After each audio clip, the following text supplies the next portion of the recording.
On parle ce matin de la protection des personnes vulnérables dans le chaudron de la crise anglophone. Que peuvent nous évoquer ce matin les images de ce nourrisson de 4 mois tué par balle à Mouyouka et de la tête décapitée de ce présumé enseignant à Bamenda?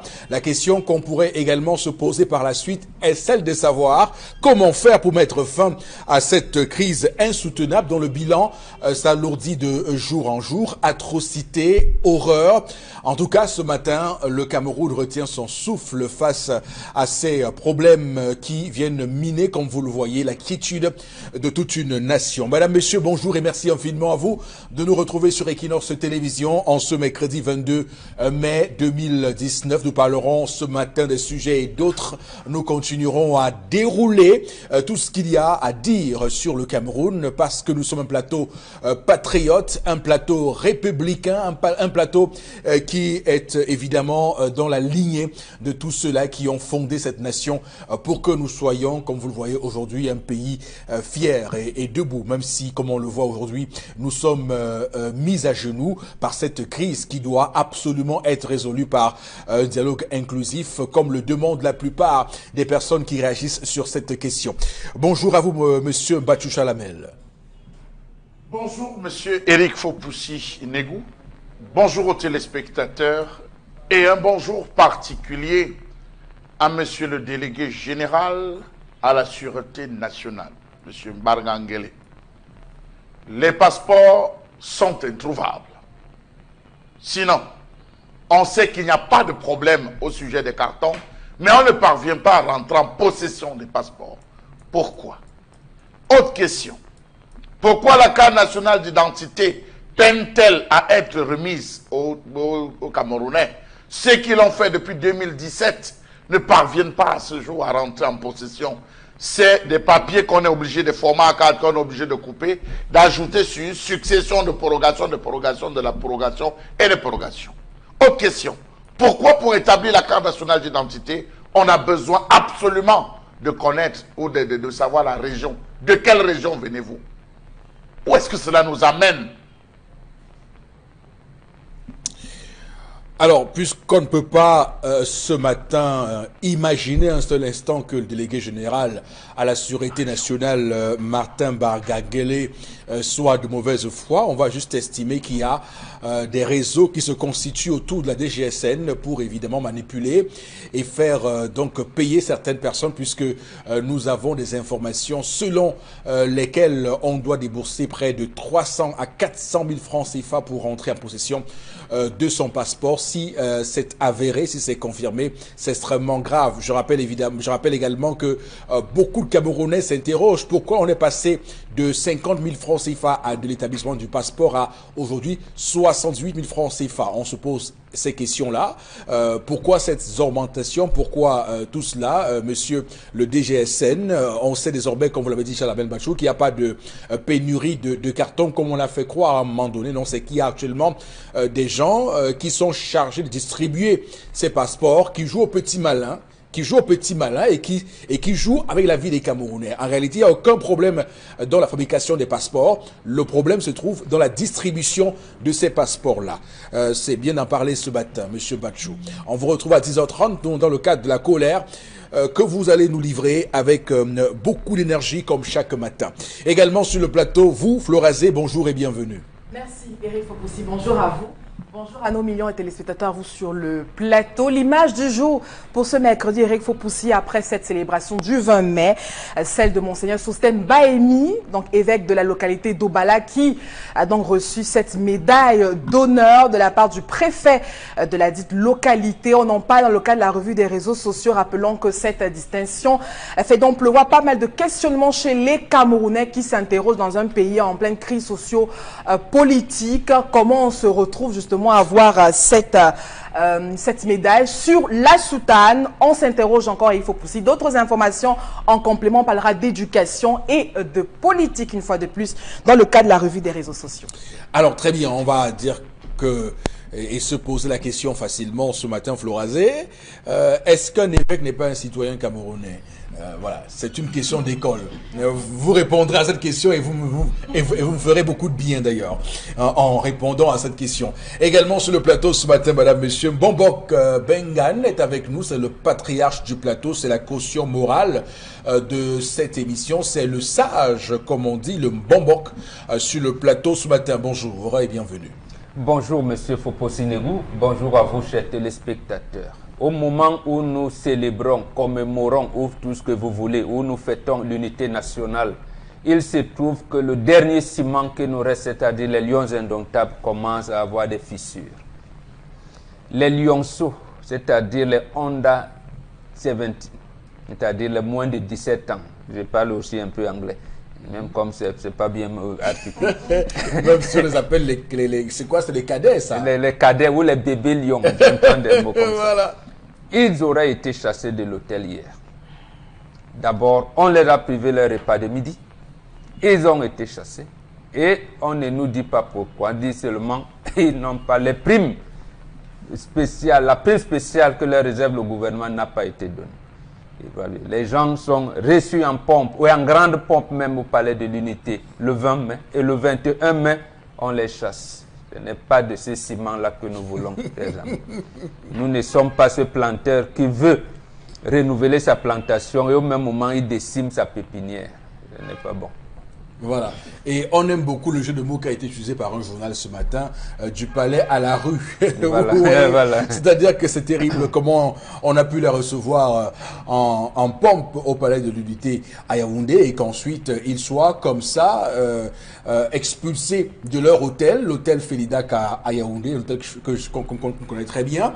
C'est quand même, on va dire, un problème pour ce pays, surtout que cet hôtel est situé à l'avenue Foué. On sait ce que Foué pour le Cameroun, où il y a une succession de symboles qui tendent, voilà, à dire à Seydou Bombonjoya, si c'est le président de l'Africa Foot, ou encore au ministre des Sports et de l'éducation physique, le professeur Narcisse Molekombi, de voir dans quelle mesure il faut résoudre rapidement cette question, parce que il est inadmissible qu'on continue encore en 2019 à connaître de ces primes de joueurs qui ne sont pas payés, et pourtant ces joueurs ont droit à plus que ça, à la reconnaissance d'une nation, à ses valeureux soldats, à ses valeureux enfants. Malheureusement, le Cameroun, il est comme il est, on ne respecte rien. Le Panthéon est invisible pour ceux-là qui réalisent des prouesses au nom du vert, rouge, jaune, malheureusement.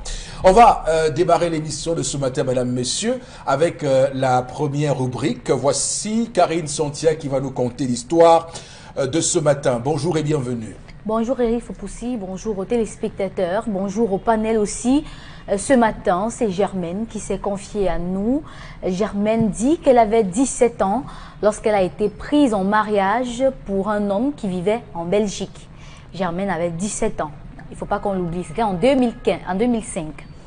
Et elle a été amenée de son village pour Gaoundéré, où vivait la grande sœur de son dit mari, puisque le mari n'a pas de parents et sa grande sœur n'a pas d'enfants. Donc Germaine a vécu avec elle pendant ce temps. Et au moment où son mari, Lucas, est venu au Cameroun, premier temps, après son séjour, Germaine est tombée enceinte. Elle a mis au monde un bébé, c'était un garçon cette première fois. Et elle a accouché, elle a mis au monde ce bébé-là, normalement. Elle a fait cela pendant 3 accouchements, c'est-à-dire qu'il est venu au Cameroun 3 fois pendant les vacances, c'est-à-dire que ces vacances, il vient, les vacances prochaines, surprochaines, ainsi de suite. Donc, Germaine nous dit qu'elle a fait 3 enfants avec Lucas. Elle rappelle qu'il vivait en Belgique à l'époque. Et Germaine vivait avec sa grande sœur. Et Germaine, à un moment donné, elle s'est rendue compte qu'elle était en train d'être dupée, que jamais elle n'allait retrouver Lucas de l'autre côté. Elle a, un jour, en nettoyant la maison, elle a trouvé les actes de naissance de ses enfants et sur lesquels le nom de la mère était mentionné, la grande sœur de Lucas, donc sa belle-sœur. Elle s'est rendue compte de la duperie et elle a dit que si elle ne doit pas voyager avec ses enfants pour aller retrouver son mari, le mieux c'est qu'elle retourne chez eux. Elle ne peut pas continuer comme ça. Elle a été naïve pendant trop longtemps. Alors Germaine est partie Et aujourd'hui, Germaine nous dit qu'elle aimerait récupérer ses enfants parce qu'elle a eu des informations qui sont toujours en Gaoundéré. D'accord. Elle aimerait récupérer ses enfants, elle ne sait pas comment faire. Et elle a même eu vent de ce que Lucas s'est remarié, il a d'autres enfants. Elle aimerait rentrer en possession de ses propres enfants à elle. Et comment est-ce qu'elle doit le faire puisqu'elle n'a pas d'argent pour intenter une procédure en justice? D'accord. Alors, vous avez commencé par dérouler les mots-clés, les mots-clés qu'on devra aller chercher dans l'histoire de ce matin. Vous avez parlé de Dupéré, vous avez parlé de naïveté. Moi, je compléterai ce champ avec un autre mot, la cruauté. Alors, il s'agit de cruauté parce que je me pose toujours la question depuis que j'ai eu connaissance de l'histoire de ce matin. Qu'est-ce qui peut pousser des frères, puisqu'il s'agit là de frères et sœurs, à ce type d'agissement? Je me pose la question. Ça m'a rappelé d'ailleurs une histoire que j'ai vécue dans un passé tout récent. Il m'a été donc donné de constater qu'il y avait dans ce pays des gens qui vont en Europe parfois par des méthodes comme on sait par la Libye, qui travaillent le désert et qui arrivent là-bas, sont parfois obligés de changer de nom, de changer d'identité pour s'insérer dans ces différents pays-là. Et il y a donc un monsieur que j'ai rencontré tout récemment qui est donc allé en Europe par ce moyen-là. Et là-bas, il a dû demander à un de ses oncles ici au pays de lui confectionner un acte de naissance avec, en prenant évidemment sur lui, de noter que dans l'acte de naissance, c'est lui le père de cet enfant. Il n'est pas enfant en tant que tel. Donc il y a là un trafic d'actes de naissance, là visiblement. Il y a un trafic d'actes de naissance parce que quelqu'un est déjà assez grand, il est dans la quarantaine, mais demande donc à quelqu'un d'autre au pays de lui confectionner, de lui faire un acte de naissance, mais en changeant justement le nom du père et de la mère. Donc vous voyez, on est clairement dans un contexte où les gens sont habitués à trafiquer les actes de naissance dans ce pays. Donc je me pose la question, qu'est-ce qui peut justement permettre ou bien donner l'idée à ces gens-là de mettre les enfants d'une femme au nom d'une autre femme? Si ce n'est pas la cruauté, dites-moi ce que c'est. J'ai du mal à comprendre. Évidemment, je commence par vous, Baron Bengan, ce matin. J'ai du mal à comprendre ce qui se passe dans l'histoire de ce matin, mais comment vous l'expliquez? Oui, mais par ce que vous avez dit vous-même. Vous avez dit qu'il existe des gens cruels. Oui.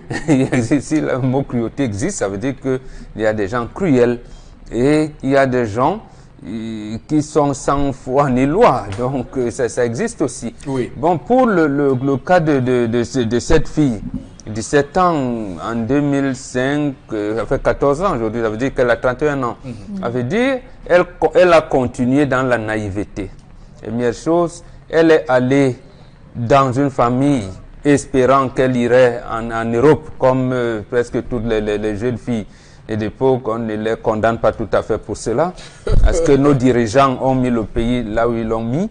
Donc, elle a 31 ans, on l'a vu, mais elle décide de partir quand elle a découvert cette cruauté. Je partage votre point de vue, je pense que c'est le qualificatif que moi aussi je vous emprunterai. Oui. Donc, au lieu que ce soit à ce moment qu'elle engage des actions, parce que c'est vrai, l'histoire ne nous dit pas quand est-ce qu'elle a quitté cette famille-là, et au moment où elle y est, elle aurait pu engager des actions qui, avec 2 témoins seulement, ça pouvait aller. Disons, j'ai fait mes enfants dans un état d'esprit où je pensais, où je n'ai même jamais, parce que c'est l'homme qui déclare la naissance. Mais l'homme n'étant pas là, il a pris la sœur aînée. Bon, elle-même ne s'est jamais présentée auprès de l'officier d'état civil pour voir quoi que ce soit. Elle est restée dans cette dynamique-là où, bon, elle pense qu'on ne peut pas changer de mère, le nom de mère, alors qu'on l'a fait. Donc, au moment où elle constate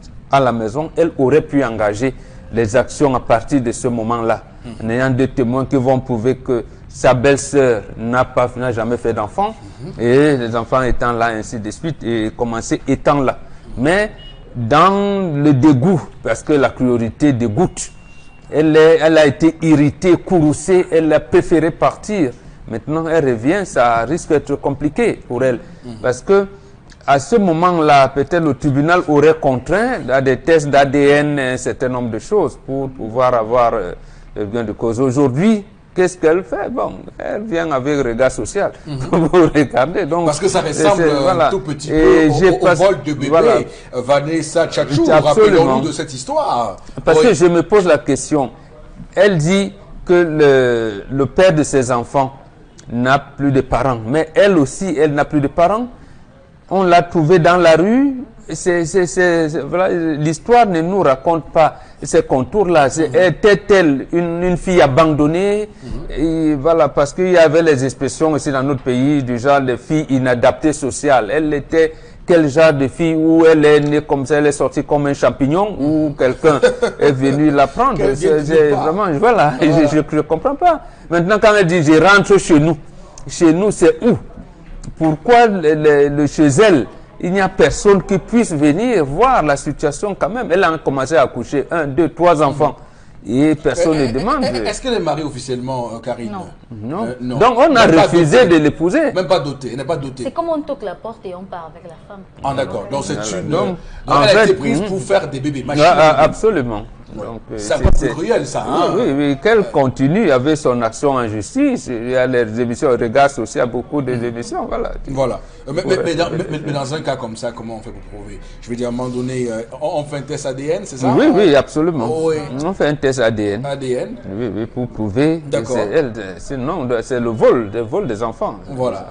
En tout cas, c'est clair. Mais ce qui est certain, c'est que si c'est confirmé que c'est un vol du bébé, ça veut dire qu'on va reprendre l'acte de naissance. On va faire un autre acte de naissance. Absolument. Mais ça démontre justement le fait que nous ne vivons plus dans une société normale. Oui. La société a comme principe de base la solidarité. Solidarité implique l'entraide, implique que je ne vole pas tes choses, je les préserve. Et on tient à la dignité de la vie humaine. Mais malheureusement, votre société occidentalisée qui est devenue virtuelle, bon, c'est chacun qui veut vivre. Ok, d'accord. Alors Chalamel, je vous passe la parole pour vous demander clairement ce que vous ressortez de l'histoire de ce matin. Voilà une femme, une fille qui a été piégée par ses rêves. Absolument. Elle a été piégée par ses rêves, M. Éric Fopoussi. Ses rêves qui tournaient tout autour de 3 pôles centraux. Le premier point, la recherche du confort, l'abri alimentaire et le voyage pour l'héros. M. Éric Fopoussi. J'aime beaucoup l'expression l'abri alimentaire. Oui, l'abri alimentaire, malheureusement, c'est la réalité. Ça veut dire qu'avoir faim, c'est une pluie. Il faut s'abriter. Oui, monsieur Éric Fopoussi, l'abri alimentaire, parce que nous sommes, comme nous avons été confrontés par cela, par ceux qui nous dirigent. Aujourd'hui, beaucoup de familles vivent le misérabilisme et sont obligées beaucoup de gens ont faim. Beaucoup de gens ont faim et sont obligés de pousser. Les jeunes filles, faites un tour dans certains quartiers défavorisés, vous allez vous rendre compte de ce que la famine peut pousser les gens à faire, monsieur Éric Fopoussi. Oui. Et vous savez que les plus grosses révolutions partent toujours de la famine. Ça, il faut savoir. C'est lorsque les rats ont faim qu'ils sortent des égouts. Besoin de manger. Donc, monsieur Éric Fopoussi, je pense qu'à ce niveau, cette fille, elle est extrêmement naïve. Extrêmement naïf. Je n'ai pas envie d'utiliser un autre terme, un qualificatif qui sera peut-être péjoratif. Parce que je pense, M. Éric Fopoussi, que lorsqu'une femme donne naissance, donne la vie, la déclaration de naissance est remise entre les mains de la mère. C'est pas entre les mains de la grande sœur. C'est même pas entre les mains du père, M. Éric Fopoussi. C'est entre les mains de la maman. Parce que c'est seule la mère qui connaît le père de l'enfant. Ah oui. C'est seule la mère qui connaît le père, le véritable père de l'enfant. Il y a des gens qui usent de, comment vous appelez ça, du trafic d'influence pour pouvoir l'obtenir. Mais je vous assure, dans un hôpital sérieux, c'est à la mère qu'on remet la déclaration. Donc elle veut dire, M. Éric Fopoussi, qu'à ce niveau, on a omis de lui remettre. Quel est le courage de dire qu'on lui a remis? Mais de manière volontaire, elle a choisi de remettre. L'autre chose, il y a le nom de l'enfant. Il y a le nom de l'enfant. Alors, je dis que sur cette déclaration de naissance, il y a le nom de la mère. Oui. Le nom de la mère, oui. Voilà. Puisque c'est elle qu'on a internet. Donc, comment donc celle-là a c'est justement ça. une déclaration de naissance où son nom y est inscrit. C'est justement ça, monsieur. Ou bien, comment quelqu'un a réussi à faire l'acte de naissance sans avoir cette déclaration de naissance? C'est justement ça que je suis en André. Il y a beaucoup de choses qui ne collent pas. Donc, c'est la mère. Oui. Parce que c'est elle qui a interné, c'est son nom. Donc, je comprends difficilement comment on en arrive là. L'autre chose, monsieur Eric Fopoussi, soit cette fille a accepté de devenir membre de cette famille. En devenant membre de cette famille, on l'a fait porter le nom de l'homme, de devenir membre de cette famille sans qu'elle ne s'en rende compte. Ça veut dire que je prends Florazé comme femme, je mets toqué, je vole, je rentre avec elle, mais je fais son acte, je pars faire notre acte Kumba. Et sur l'acte Kumba, je lui dis non, tu es déjà la femme de mon frère. Donc tu es déjà ma femme et tout, et on trafique cet acte de mariage et tout, mais derrière je l'ai fait. Donc elle va donner naissance, mais elle va donner naissance comme étant membre de la famille. On a vu ça, où on veut transformer. Ça peut être que ces différents actes ont été établis pour faciliter l'obtention du visa. Mais c'est quoi le but de rechercher? Parce qu'il faut justifier. Non, je dis, ça peut être que la grande sœur veut voyager pour aller en Europe. Et vous savez qu'au niveau de l'ambassade, il faut justifier les raisons pour lesquelles vous allez en Europe. Qu'est-ce qui va vous faire revenir? Est-ce que comme vous partez là, vous allez revenir?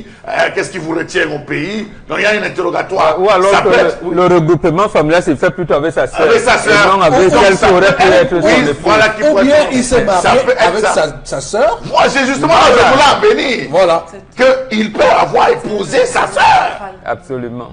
C'est là où je voulais chuter, monsieur le Fopoussi. Parce que ça existe. Vous m'avez pris en vol, oui. Il y a des personnes qui font pères ça, qui épousent même les aux filles. États-Unis, là. Des pères qui épousent les filles, des frères qui épousent les sœurs. Ça se fait, monsieur le Fopoussi. Donc, on peut être dans cette configuration où le gars a épousé sa sœur. Mais vous pouvez le faire sans nuire à la vie d'une pauvre Camerounaise. Non, il fallait voler les enfants quelque part. Non, vous voyez, non, mais bon, ça manque pas dans cette famille les enfants. Ils peuvent avoir 2 ou 3 enfants, là, qui légalisent et puis ils y vont. Monsieur Eric Fopoussi. Enfin, je pose la question. Monsieur Eric Fopoussi, c'est parce que vous n'avez pas vu des gens qui vous disent qu'ils sont à la 10e fois, la 10e tentative de voyager. Ça en passe pas. Ça a échoué. Un gars va dire, je suis à 10 fois, gars, c'est pas passé. C'est pas 100 francs. C'est pas 100 000. C'est des millions. Donc si on dit épouse, t'as dit j'épouse. Jusqu'à faire les photos, monsieur Eric Fopoussi. Oui, je suis d'accord. Il faut les photos des bisous. Oui, je suis d'accord pour épouser. Je suis d'accord pour cette hypothèse. Voilà. Donc maintenant, je pose la question. Pourquoi dans leur plan machiavélique, il fallait nécessairement impliquer une jeune fille innocente, alors que les enfants on peut en trouver dans la famille? On a vu des gens qui quittent l'Europe pour venir se marier ici pour arranger leur situation sociale. En Europe, ils viennent se marier ici. Nous sommes d'accord. Non, il y a toujours un bouc émissaire, quelqu'un qui va payer les pots cassés, monsieur le Fopoussi. Dans ce type d'entreprise machiavélique, méphistophélique, il y a toujours quelqu'un qui va payer les pots cassés. Oui. Et c'est cette fille qui a été choisie. Je comprends. On l'a choisie parce qu'elle est issue d'une famille démunie. On l'a choisie parce qu'elle est issue d'une famille qui a faim. On l'a choisie parce que c'est une fille facilement manipulable. Ah oui. Là, on la prend. Quel âge elle a? Toqué pas. Vraiment, quelle famille peut laisser un toque la porte, on récupère? Ça veut dire, on se dit, maman, vraiment, laissez-moi partir. Là-bas, je serai bien, je serai à l'aise. Vraiment, ne vous dérangez pas, je pourrais prendre un peu, je vais vous aider. Mon gars en Europe, vous voyez, elle est dans une configuration. C'est une application qu'on a installée. On a formaté son disque dur, installé une application. Et l'application, c'est comment devenir heureuse grâce à ce ménage. Donc, voilà là où elle s'est lancée. Dieu merci, elle a réussi à ouvrir les yeux. Mais ce sera difficile. Ça sera très difficile pour qu'elle puisse y arriver, pour qu'elle puisse récupérer ses enfants, à moins qu'elle ait fait un sitting, pleurer comme on sait, pleurer et tout et qu'on sort, comme on sait qu'il parce qu'au Cameroun désormais, il faut d'abord faire le scandale, c'est après le scandale qu'on vous écoute, mais si vous voulez passer par des plaintes et tout et qu'on sort, donc je crois, soit aller tout simplement repartir, rester dans la même famille, jouer la bête, continuer à être bête, rester dans la même famille, attendre un jour la sœur partir au marché, récupérer ses enfants. Très simplement, monsieur Eric Fopoussi, repartir dans l'hôpital où on a délivré ces différents documents, les sources s'y trouvent encore, dans ces différents hôpitaux, les récupérer tout simplement. D'accord, c'est compris. Alors, Florazé, c'est à vous à présent. Quelle lecture faites-vous de l'histoire de ce matin? Comment la comprenez-vous? Non, on comprend tout simplement qu'on a piégé une jeune fille de 17 ans qui rêvait. Une jeune fille de 17 ans, forcément, qui n'a pas eu pour appui sa famille dans son éducation, dans son environnement. Parce que avoir ce type de langage, comme ce que Chalamet vient de dire de la part d'une jeune fille de 17 ans, qui peut-être ne va plus à l'école, qui peut-être a été abandonné par sa famille et ses parents. Donc tout de suite, quand elle rencontre ce monsieur Lucas, ou même la sœur de ce monsieur, qui lui compte fleurette et justement lui brandit un certain avenir, tout de suite, on flanche quand on a 17 ans, parce qu'on rêve, c'est la proie idéale, Eric Fopoussi. Donc maintenant, il y a même eu Tokepote et autres. On est donc venu convaincre cette famille de, je veux dire, de quelle façon, hein? Est-ce que c'était le besoin urgent d'envoyer cette gamine de 17 ans en mariage? Moi, j'interroge également nos familles. Je peux comprendre. La vie est difficile. On a faim. On n'a pas d'emploi et tout. Mais est-ce qu'à un moment donné, ça nous donne, c'est le justificatif idéal, Eric Fopoussi, pour vendre nos enfants? Est-ce que parce qu'on a faim, on doit faire un pacte avec le diable? Oui, vendre nos enfants. Cette gamine de 17 ans, oui. Bon, admettons que la famille n'a même pas assez de moyens pour envoyer cet enfant à l'école. Il y a des petites formations. Je ne sais pas, on pouvait orienter cette jeune fille ailleurs que dans un mariage de façon précoce. Déjà que ça s'appelle je suis avoir contre les yeux ce plus type, grands que le ventre. Non. Ouais. Maintenant, dans cette histoire, la gamine est piégée. Aujourd'hui, elle a 31 ans. Il n'y a pas de moyen. Elle dit qu'elle rentre chez elle, dans sa famille. Et la procédure, il faut le dire, nous m'entendons pas, est très longue. Et comme Chalamel l'a dit, moi je fais un clin d'œil à tous nos amis de la diaspora. Parce que Chalamel a délivré tous les secrets que nous connaissons. Mais justement, quand on veut aller vivre... par là aussi ce matin en parlant de cette histoire de ce monsieur qui a dû faire un acte de naissance trafiqué de naissance, avec comme père son oncle, son beau-frère. Vous imaginez. Mais il faut pousser. On rejette les visages, comme Chalamel l'a dit, tous les jours. Tous les jours, il y a les tentations, on rejette maintenant. Et même que l'histoire de ce matin, parce que je crois que c'est quand même l'issue possible dans cette histoire. C'est que la jeune dame, donc la sœur du monsieur, c'est elle en fait qui est le nœud dans cette histoire. Par exemple, elle veut voyager, etc. et tout. Et je crois que c'est même elle qui est allée trouver la jeune fille comme épouse pour le monsieur. Pour monsieur Lucas et autres, qui lui peut-être aidé à engager cette traitement en Europe. L'histoire ne nous dit pas, mais je crois que c'est la grande sœur qui est le nœud, parce que c'est elle justement qui a cette envie, qui rêve de voyager et en tout. Tout cas, tous les éléments sont concordants, puisque... Oui, et forcément, il faut épuiser tous les voies de recours. M'a répondu de manière, on va le dire très fortement. Il me dit, Eric Fopoussi, est-ce que vous avez fait le passeport 10 fois, le visa 10 fois, vous avez refusé? Non, il a trahi nos secrets, donc à la 10e fois, vous imaginez tous les stratagèmes possibles. Tous les stratagèmes. Et même là, il les maîtrise aussi à la machine consul et tout. Non, ce que je vais dire ce matin, moi je reviens, Eric Fopoussi, dans la cellule familiale. Nos familles aujourd'hui ont abandonné leurs responsabilités. Et les jeunes filles, justement, à partir de 16, 17 ans, rêvent. Le monde bouge aujourd'hui. Donc, pour s'en sortir et pour sortir de cette situation difficile, non. Le monde bouge, ajoutez l'autre mot, nous avec. Elles sont... Oui, c'est bon. Le monde bouge, c'est nous qui faisons bouger le monde.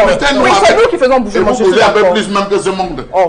Non, ce que je veux dire, c'est que elles sont, oui, Eric Fopoussi, ce sont des gamines qui rêvent. Et il n'est pas interdit de rêver. Mais sauf que les rêves, à un moment donné, doivent être encadrés. Et nos rêves, oui, doivent être encadrés par nos familles. Je dis, je suis maman célibataire, je suis un monsieur célibataire, j'ai des enfants, je suis une mamie, ma fille m'a abandonné avec ses 5 gosses, etc. Et tout. C'est dans ce schéma, malheureusement, dans lequel nous vivons aujourd'hui. Et ce sont ces jeunes garçons, jeunes filles, qui vivent le martyre, parce qu'abandonnés à eux-mêmes sont obligés, et il faut se retrouver dans ce genre de bouffe difficile. Donc nos familles doivent nous protéger en réalité. Bien sûr.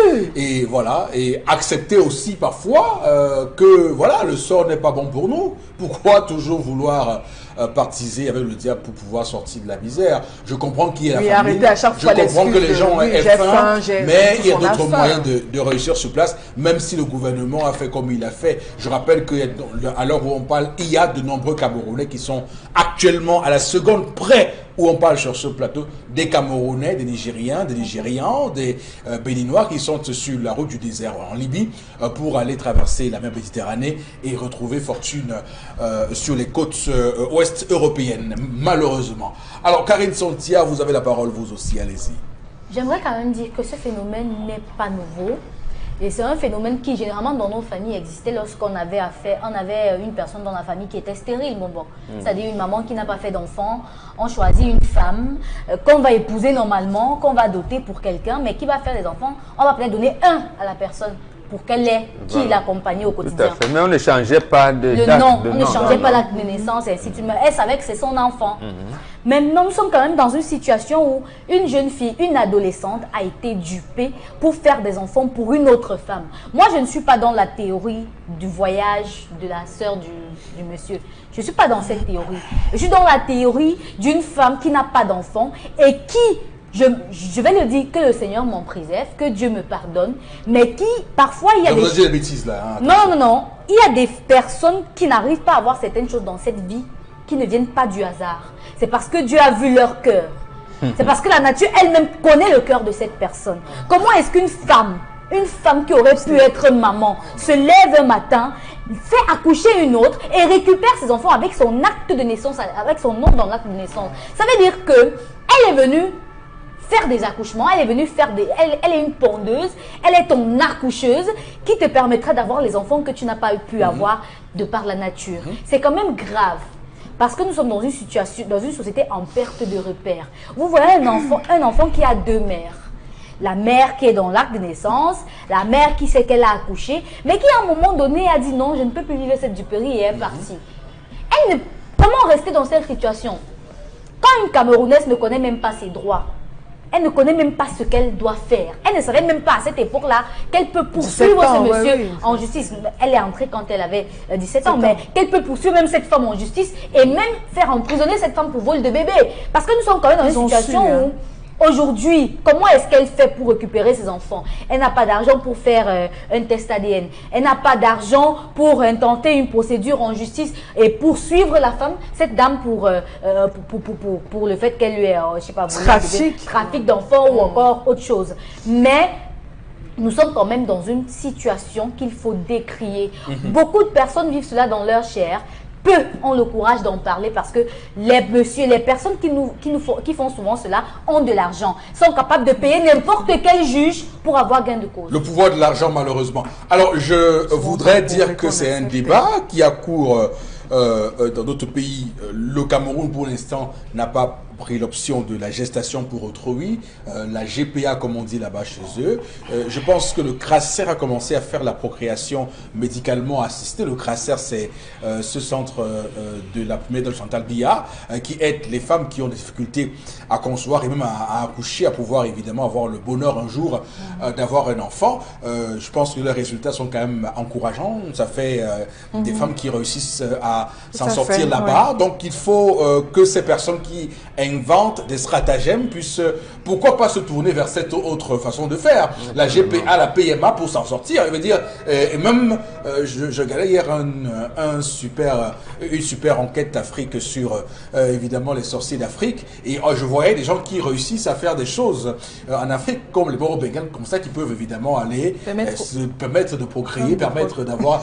Pourquoi pense-t-on que ne pas faire d'enfants de manière là à l'instant T, à l'instant I, est une fatalité? Pourtant, on peut régler ces problèmes-là dans nos forêts Boro-Bengals.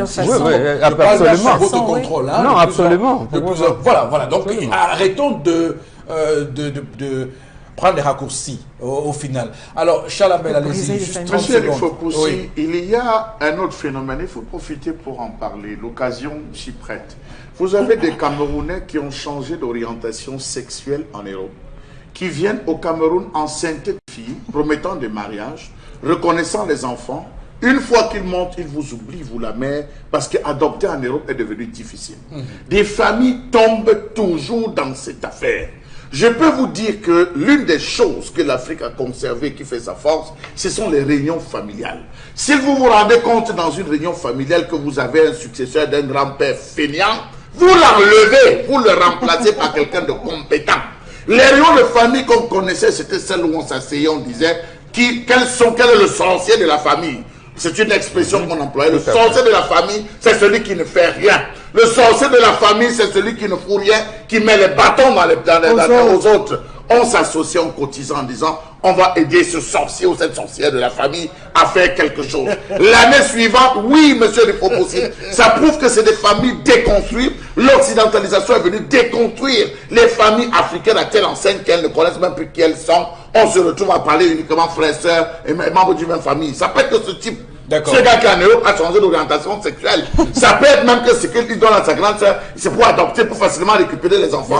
Et demain vous allez entendre que l'enfant vous dit je suis avec mes parents. C'est mon père, mon père. Vous avez raison, puisque là-bas, en France, là-bas, ils ont fait quelque chose d'absolument grotesque. Vous savez, quand les enfants vont à l'école, on demande nom du père, nom de la mère. Désormais, ils ont supprimé nom du père, nom de la mère. Ils mettent un parent, deux. Voilà. Donc, voilà. C'est ça, il fallait le dire. Il faut le dire aux gens qui nous regardent. Oui, je crois que ce que Chalamel a dit est très important. C'est horrifiant. Parce que le complexe d'infériorité, aujourd'hui, vous le dites, elle avait 17 ans quand elle a été trompée, mais aujourd'hui, même des jeunes femmes, 35-40 ans, oui. Le monsieur vous dit, je suis aux États-Unis, je suis à Washington, j'ai ci, j'ai ça. Il vous conte toute une histoire pas possible. Hein, il s'investit même souvent dans votre vie, vous permet de... Et on a vu des femmes encore aujourd'hui, des femmes matures, vendre tout leur commerce et tout parce que non, j'ai mon fiancé, il est à Paris, il m'a dit de faire ceci, il viendra avec moi. Il alors que les vrais gars comme nous on chôme. Et ça... Alors que les vrais gars comme nous on chôme, là, elle nous refuse. Mais Chalamel... Comme deuxième femme, elle nous refuse. Comme deuxième femme, elle est souffrir. non, oui, on est contre la polygamie. Non, mais c'est un paradoxe. Oui, et je pense que malheureusement, Floraz a commencé à répondre à cette question. Je me dis que qu'est-ce qui est préférable entre être deuxième femme d'un monsieur Mbachou ou bien première femme d'un détraqué qui vit en France. Je ne peux pas être détraqué pour qu'on me colle pas l'étiquette d'un homophobe. La France est un quartier à Yaoundé. Alors, très bien. On peut parler des vrais pays. Ok, d'accord. On va tout de suite avec vous, Florazé. Oui, je ne sais pas ce qui m'arrive, j'oublie votre nom. Voilà. Vous l'avez dit. Quelques messages. Bekele Steve à la cité Sikadouala a réagi. Il dit dans l'acceptation de mariage économique, la dame a tellement dormi qu'elle a même oublié d'aller déclarer ses propres enfants juste par négligence, trouvant plutôt le juste milieu. Mais La justice divine existe. Qui fait l'acte de naissance? La mère, c'est la mère. Le père avec deux témoins. C'est les deux vont ensemble. Oui, en cas où le mariage n'est pas. Ça veut dire que l'acte de la même est faux. L'acte de la même doit être faux. Bon, sauf que en cas de mariage, vous savez que le code civil fait. C'est l'homme qui est. Ça veut dire que même si la mère a pris le père n'importe où, l'enfant est considéré comme l'enfant du père. Comme l'enfant du mari. Voilà, du mari. Parce qu'ils sont mariés. Voilà. Allez-y. C'est important de le savoir. Oui. Sadou, voilà, Sadou Alara réagit ce matin. Cet homme est c'est la cruauté personnifiée. Vivement que la mère de ses enfants se rapproche de l'association des violences faites aux femmes et le reste suivra. Voilà. Une autre réaction, que cette fille poursuive ce monsieur en justice. Car ce dernier est un homme injuste. Bosco à Yaoundé qui réagit ce matin. Oui, le temps qu'il va vouloir revenir mettre encore, il décide qu'ils vont se balader. Il n'est pas avec ses enfants. Oui, c'est possible. Parce qu'il va attaquer comment? Il faut qu'il revienne. Comme on dit qu'il est arrivé pour enceinter, repartir et tout.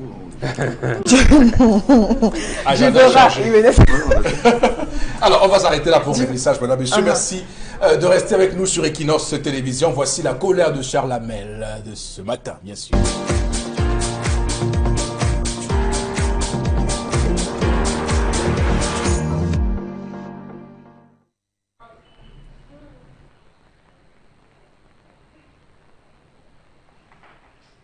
Je m'interroge ce jour sur la question des garages administratifs au Cameroun. Existe-t-il encore des garages administratifs, des lieux où on ne répare systématiquement que les véhicules de l'État? Doit-on conclure que chaque département ministériel a une annexe des garages administratifs où ces véhicules vont se faire prendre en charge? Autant de questions D'ailleurs, à quoi servent les garages administratifs dans ce pays? Quel est le processus de recrutement des garagistes, pour parler trivialement, ou des spécialistes de la mécanique? Comment sont-ils recyclés, ces garagistes ou ces spécialistes, au vu de la complexité des nouvelles voitures dites électroniques? Dans chaque département ministériel, chaque responsable ministre a un véhicule qui dépasse l'autre.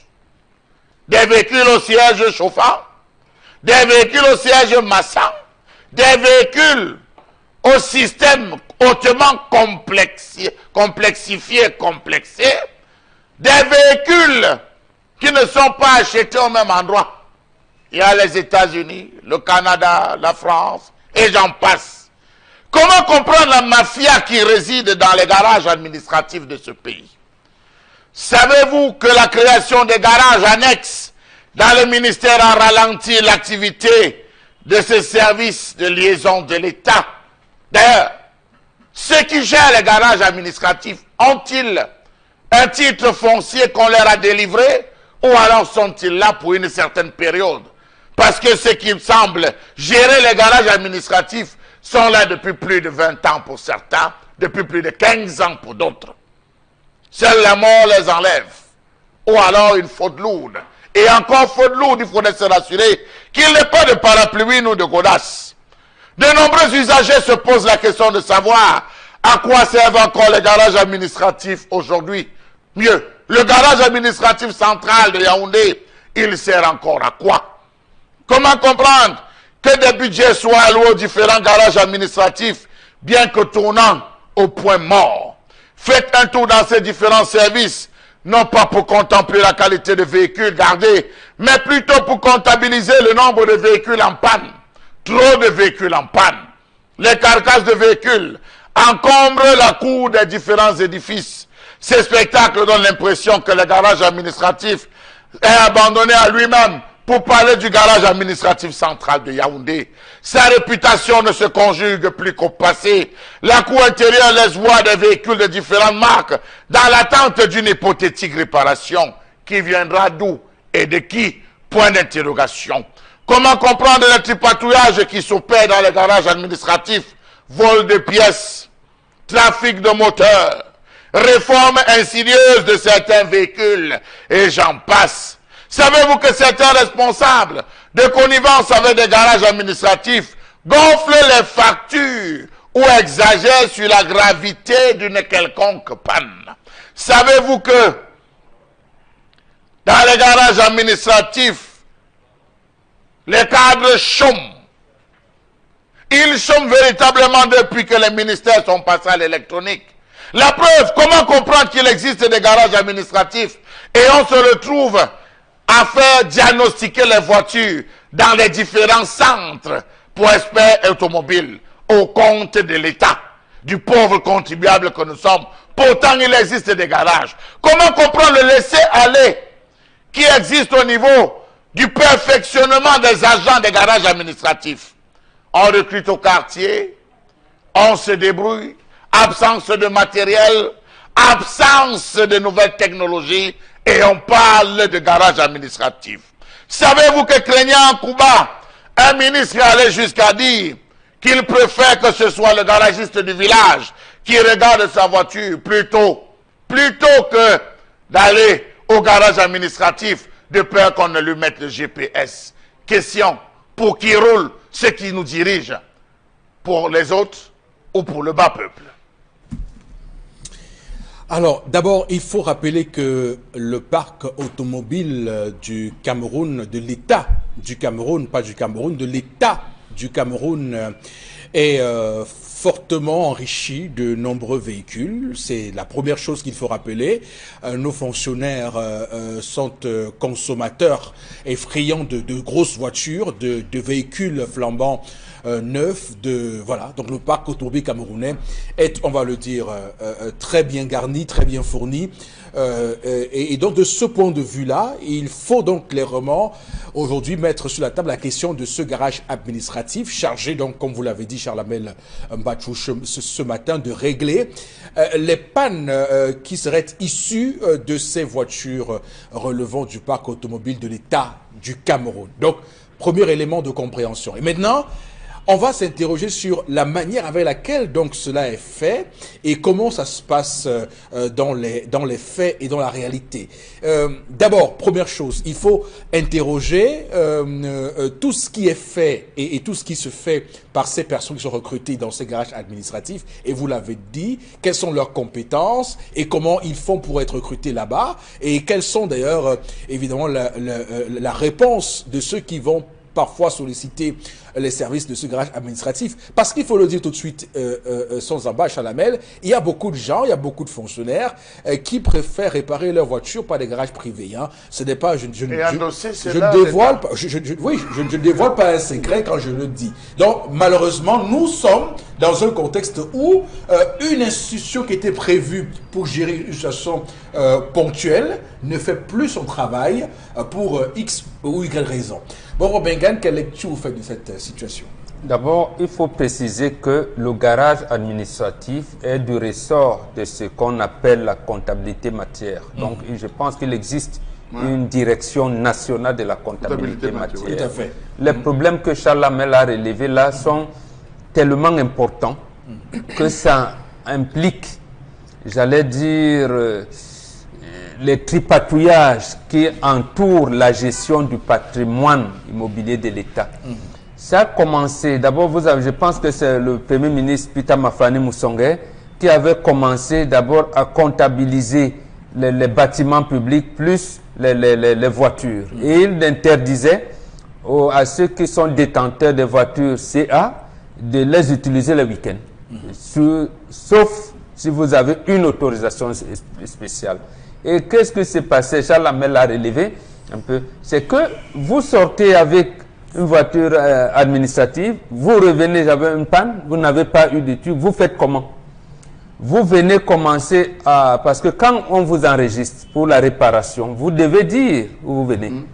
Bon, est-ce que j'étais à Sagbaïm pour les obsèques de mon père? Je ne peux pas le dire puisque je n'ai pas eu de permission pour cela. Je pas ma non gars. Bon, fait que je faisais les tours de la ville là. Bon, je suis entré, bon. Maintenant, le mécanicien a la possibilité de savoir pourquoi le cardan est ici. Si d'abord on l'avait acheté à tel moment. Donc, voilà. Il y a donc une liste des choses où les mécaniciens sont en mesure de dire quel genre de panne il s'agit, quel type, d'un certain nombre de choses et s'engager maintenant dans la réparation sur la base d'une déclaration que vous signez vous-même. Voilà. D'ailleurs, en 2003, un arrêté avait été pris pour la création d'un comité, d'une commission chargée du suivi de tout cela. Qu'est devenu ce comité? Quelle est cette commission? That is the question. Absolument. Oui. Et donc, ayant donc fait des tripatouillages, ayant menti le long du truc, et il y avait deux choses qui se passaient. C'est que, gars, de toutes les manières, comme j'ai le moyen, j'abandonne cette voiture là-bas, puisque je ne vais jamais signer la fiche que le mécanicien et le responsable du garage administratif me dit, bon, votre voiture est entrée à 8h30 lundi, et mardi 21 mai, et toi, vous signez. Nous avons constaté, voilà, vous signez vous-même. Je commence à gratter la tête. Bon, finalement, je ne veux pas réparer la voiture. À mes frais, je l'abandonne. Maintenant, normalement, quand on répare donc, les responsables doivent veiller. Est-ce que, pourquoi on m'a donné une voiture, je ne l'utilise pas? Pourquoi je l'ai abandonnée? Vous voyez, voilà, c'est toutes ces magouilles qui donc ont entouré. J'ai pris cet exemple pour voir comment les magouilles tournent autour de cette histoire-là. Finalement, oui.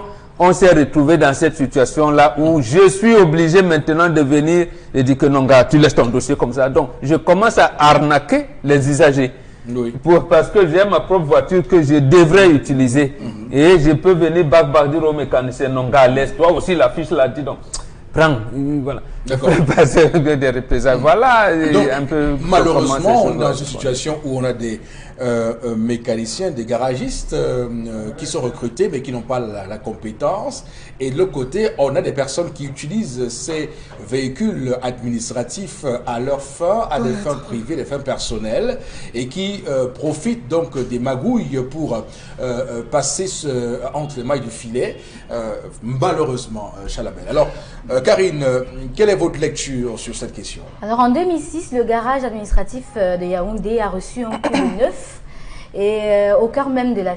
On va dire que ce barrage est au garage, et même au cœur de la gestion du parc automobile civil de l'État.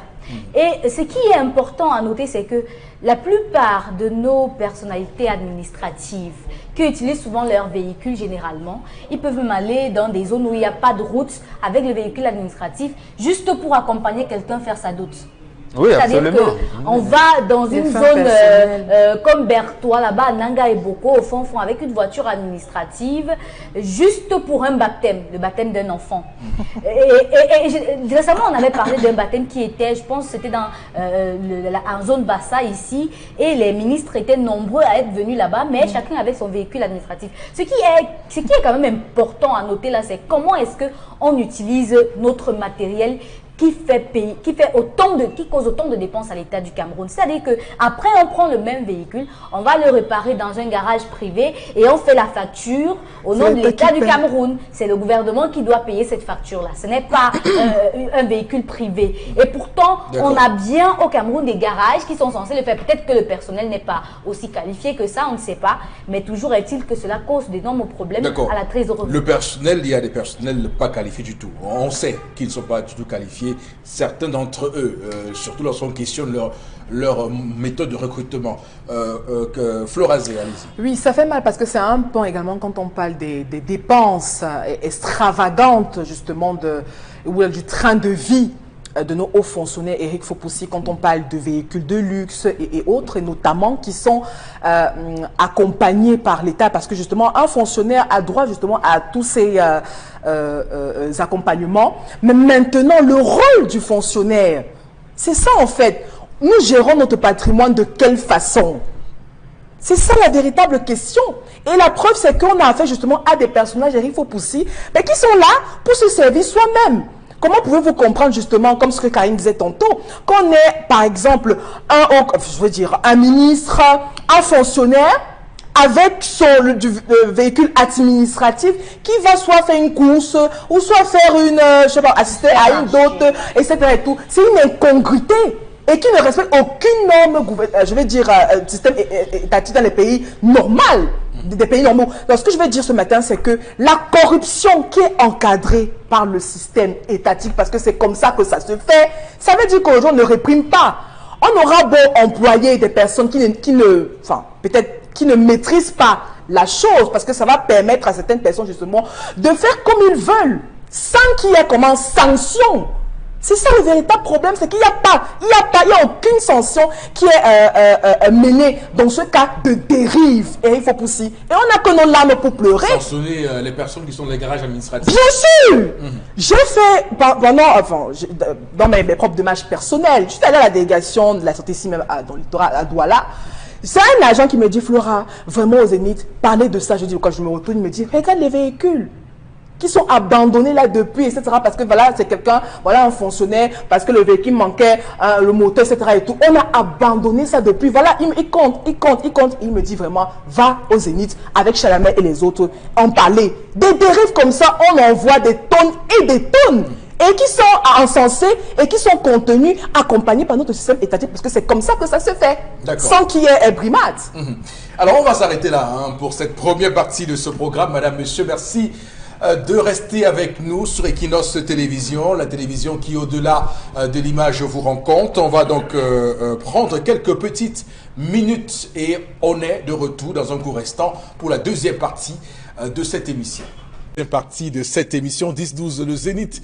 Nous sommes le mercredi 22 mai 2019. On s'achemine vers la fin de ce mois et vous savez que le mois de juin est un mois qui est engagé pour le Cameroun et pour l'Afrique parce qu'il y a cette Coupe d'Afrique des Nations 2019 en Égypte. Le Cameroun qui va aller à la conquête de son 6e sacre continental, lui qui en a 5 derrière l'Égypte. Donc on va attendre et voir comment tout cela se prépare, puisqu'il y a beaucoup d'équipes qui se préparent vraiment, des favoris comme le Sénégal ou l'Égypte qui sont en préparation, et des joueurs qui pourraient être forfaits et blessés pour cette compétition. On verra très bien d'ici au 21 juin quels seront les joueurs qui iront défendre les couleurs du Cameroun. Et pour cette deuxième partie, je vous ai dit, madame, monsieur, on va lire quelques messages reçus par vos soins. Avec vous, Florazé, allez-y.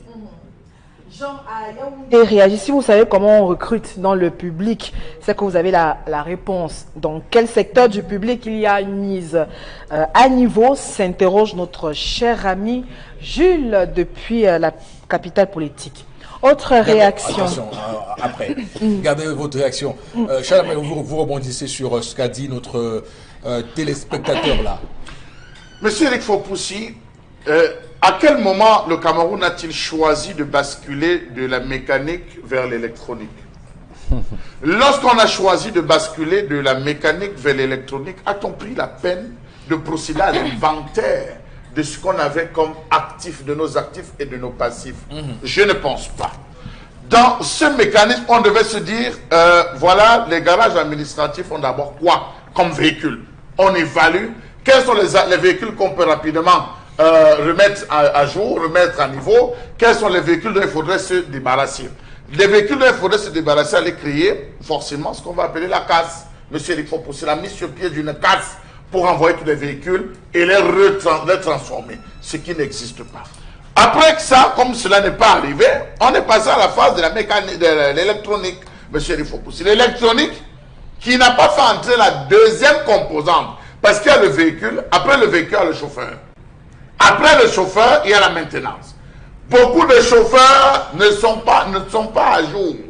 Vous avez des véhicules qui arrivent. D'ailleurs, que la majeure partie des véhicules qui arrivent, très peu sont ceux qui ont la fiche technique, la notice de la voiture, qui peuvent s'asseoir, bûcher et dire, pour démarrer, appuyez sur tel bouton. Pour faire ceci, appuyez sur ceci. En cas de blocage, vous voyez, si le feu de... Monsieur Eric Fopoussi, voilà donc des véhicules qu'on commande en ligne. Les véhicules arrivent, on dit au chauffeur, démarre la voiture. Il appuie, il démarre. On dit, fais marche arrière, avance, il avance. Tourne, il tourne. Il dit, patron, c'est rien. Voilà des véhicules que les gars utilisent. Mon petit dysfonctionnement, il faut amener, diagnostiquer. On arrive au garage administratif. Le gars, quand vous arrivez avec, il dit, oh, arrêtez, il y a quoi ici? Il n'y a que les clés, la 12, la 13. Vous voulez quand même le cric n'est plus adapté. Ce n'est plus le cric que les gars utilisaient. Vraiment, retourner avec le véhicule. On devait procéder à la modernisation des garages administratifs avant de basculer, de changer de méthode. Ça, le Cameroun n'y a pas pensé. Voilà les gens qui sauvent des véhicules. Qu'est-ce qu'il faut faire? Aller rencontrer les escortes. Ils n'ont pas le choix. Le changement de méthode n'est pas arrivé par le Cameroun. Je veux dire qu'à un moment donné, les véhicules ont changé aussi sur le marché. Monsieur Eric Fopoussi, le Cameroun ne construit pas de véhicules. Justement, vous devez donc adapter la maintenance. C'est au niveau de la maintenance. Donc, ils auraient dû adapter la maintenance. Le garage administratif pour cela. Oui, alors, ce n'est pas ça. Oui. Est-ce que vous savez donc, monsieur Eric Fopoussi, que tous les vendredis, aux premières heures de cette République, tous les vendredis, il était question que les véhicules dorment au garage administratif. Il était strictement interdit à un fonctionnaire de rentrer chez lui avec un véhicule administratif. Vous le garez le vendredi, vous le reprenez le lundi matin. C'était ce qui était prévu. Vous le garez le lundi, le vendredi, vous le reprenez le lundi matin. Vous le garez le soir. Lorsque vous avez fini, vous le garez après les courses, vous le garez, vous rentrez chez vous. C'est pour ça que vous voyez les parents à une certaine époque, à midi, ils venaient prendre midi à la maison avec le véhicule, ils finissaient de manger, le soir ils revenaient à pied. On demandait comment on dit le véhicule a été garé, parce que c'est les véhicules de l'État. Vous avez des gens qui rentrent avec les véhicules qui sont volés. Vous avez des véhicules qui rentrent en bonne santé. À peine on a acheté un véhicule, aussitôt il est garé. Je vous prends un carnet au garage administratif de Yaoundé. Et là, je pose la question maintenant au ministre de la Culture. Madame, le ministre Amadou Toumouna avait acheté un car podium à plus d'1 milliard de francs CFA. Le car podium n'a même pas pu rouler 2 ans. Même 1 an, le car podium n'a pas pu rouler qu'il est tombé en panne. Il est garé à l'heure où je vous parle au garage administratif central. Alors, on a pu évaluer la panne. En achetant le bus, a-t-on pensé, a-t-on réfléchi aux compétences de nos garages, de nos différents garages garagistes au Cameroun? Ou est-ce qu'on est parti prendre un car pour le plaisir de prendre un car qu'on a venu au Cameroun? C'est garé là. C'est le contribuable qui a dépensé ces 1 milliard pour pouvoir les payer. Vous avez des véhicules de marque 607 Peugeot Control qui sont garés, la Cour suprême est dedans. Beaucoup de ministères ont garés là-bas à Yaoundé, dans la broussaille.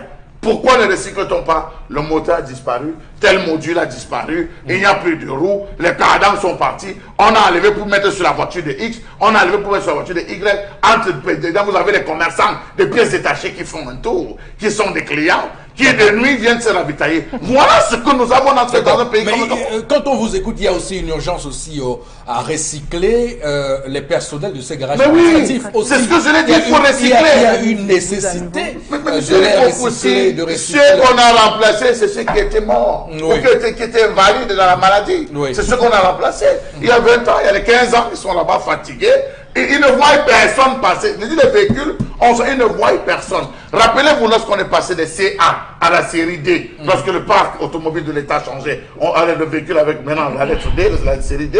Vous allez vous rendre compte que c'est lorsqu'on arrêtait les voitures qui étaient censées être garées ou stockées ou parquées, autant pour moi, au garage administratif, que vous voyez les gens s'activer, garés ici. Non, ça fait longtemps. On n'a plus vu les gens arriver ici. Vraiment. Et que vous venez nous déranger, vous venez nous perturber. Oui. Regardez même les poulies.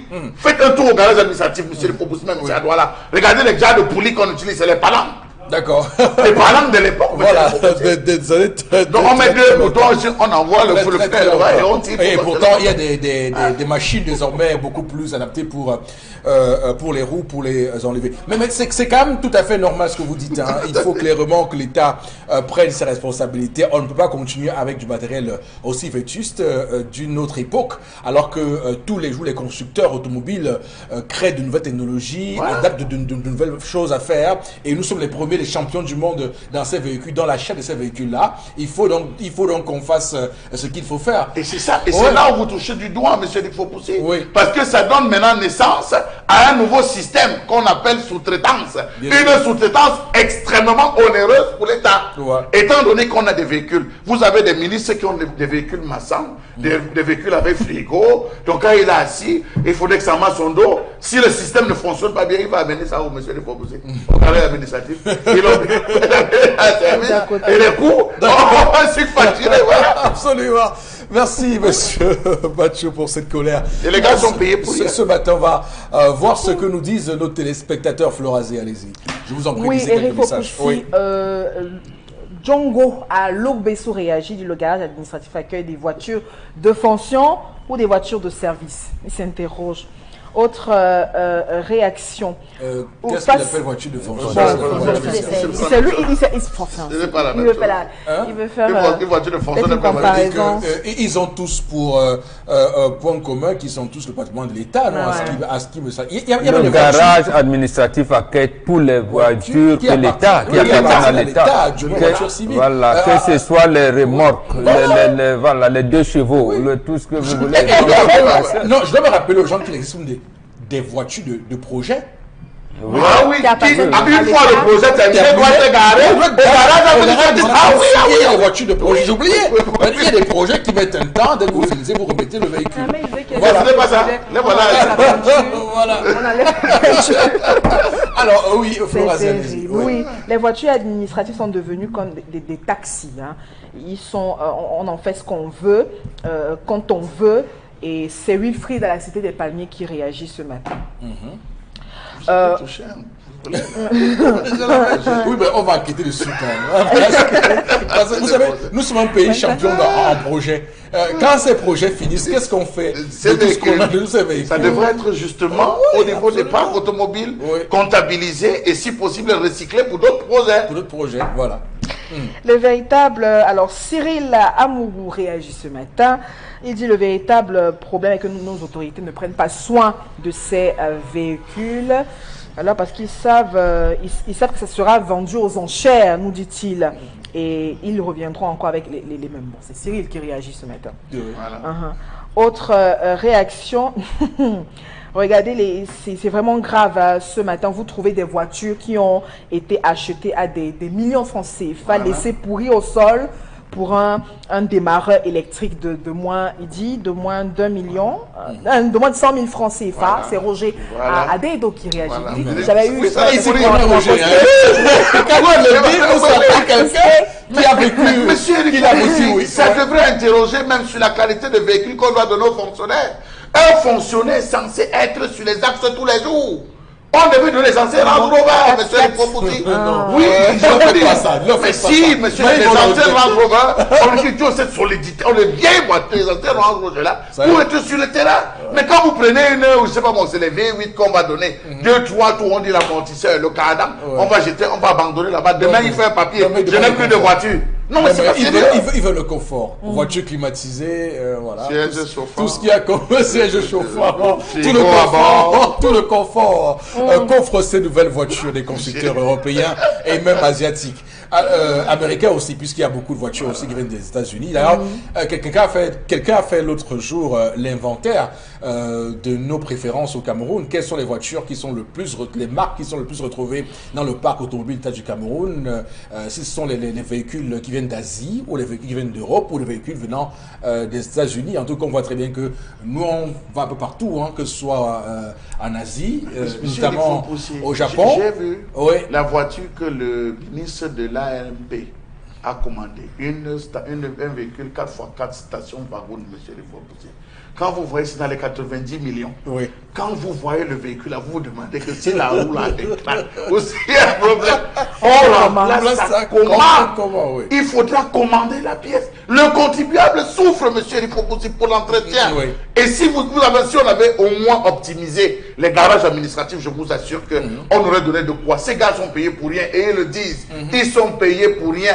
En termes de matériel, ils devaient avoir des pièces détachées, comme on voit des pièces détachées, un stock de pièces détachées pour pouvoir mettre des véhicules à nouveau. Et il y en a plein. On dit à Yaoundé, les véhicules sont en quantité énorme. Il faut mettre à jour. Et il y a des services. Vous avez des zones comme, je ne sais pas moi, le Mungo, où les responsables n'ont pas de véhicules. Vous avez des zones comme le Nord-Ouest, le Sud, les gars n'ont pas de véhicules. Ils ont besoin de ces véhicules, mais c'est parqué dans les garages administratifs. On ne peut pas le mettre. Tout le monde veut le flambant neuf. Et c'est ça le problème. Tout le monde veut le flambant neuf.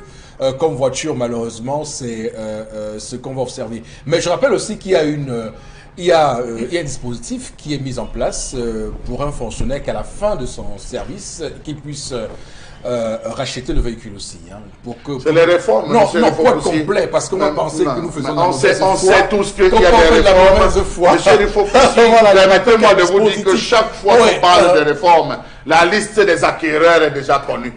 La liste des acquéreurs fait même 2 ans avant. On dit telle voiture, c'est telle qui prend, telle voiture, c'est telle là, liquidée. Donnez ça à n'importe telle là, c'est telle qui prend. Et les montants sont arrêtés, donc on connaît déjà. C'est des mafias, monsieur. Je veux juste préciser ça pour qu'on soit complet, évidemment, ce matin dans ce qu'on dit. Allez-y. Regardez juste les liasses des commissariats de police qui sont garés, abandonnés un peu partout dans nos villes, et surtout dans les garages administratifs. Ça ne sert plus à rien. Ça ne sert qu'aux surfacturation, nous dit Bekale ce matin. Non, mais il faut dire que pour le matériel, la police a son garage administratif. Et c'était la police a son garage. Et ce n'est pas n'importe où. Et même l'armée aussi. Oui, ils ont le garage administratif. Et ils répondent à un autre régime. Oui, régime. On ne peut pas les mélanger. Pas les mélanger. Merci, Flo. Vous riez pourquoi c'est un message qui vous fait rire. Partagez-nous ce message. Ah oui, d'accord. C'est pas la même chose. Ils ont le garage. Puisque le temps est sérieusement avancé, prenons maintenant, madame, messieurs, nous invitons à cette revue des réseaux sociaux, la chronique de Florazé. C'est à vous, Flora. Oui, Eric Fopoussi, et nous commençons avec cette information en éducation, avec ce communiqué de Madame ministre des enseignements secondaires. Au cœur même de cette dénonciation, elle invite notamment à travers les cours de soutien, Eric Fopoussi, obligatoires, qui sont également payants et organisés, on va le dire, par un grand nombre d'établissements scolaires. Et elle a donc tenu à faire cette circulaire, ce communiqué à l'intention des candidats aux examens officiels et aussi du personnel administratif, des enseignants, des parents d'élèves, à ne reverser aucun frais supplémentaires en dehors justement des frais exigibles liés justement aux examens officiels.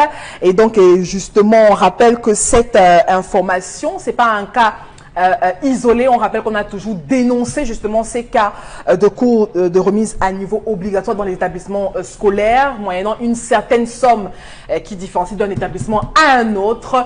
Et voilà donc ce point qui est donc frappé sur la table de la part de la ministre, qui estime qu'il est temps d'arrêter toutes ces propagandes et justement permettre aux élèves de prendre ces cours gratuitement dans les établissements scolaires. Rappelons que dans quelques jours, nos élèves vont donc passer aux examens officiels. Donc c'est important justement, Eric Fopoussi, d'avoir ces précisions sur l'encadrement de ces élèves pour l'heure. Vraiment, quand on va parler sur ce plateau, on va dire que nous sommes des bavardolos. Il y a toujours des choses pour nous faire parler dans ce pays. Même quand on veut évidemment trouver des choses positives qui sont faites, on n'y arrive toujours pas. Nous sommes à quelle date de l'année pour que Madame le ministre vienne signer une telle décision aujourd'hui? Je veux dire que, et on fait comment pour ceux qui ont commencé à prendre les sommes depuis le début de l'année scolaire, depuis septembre dernier? Non, elle est quand même là depuis au moins un an. Elle aurait pu prendre cette mesure là depuis très longtemps. Elle le prend maintenant.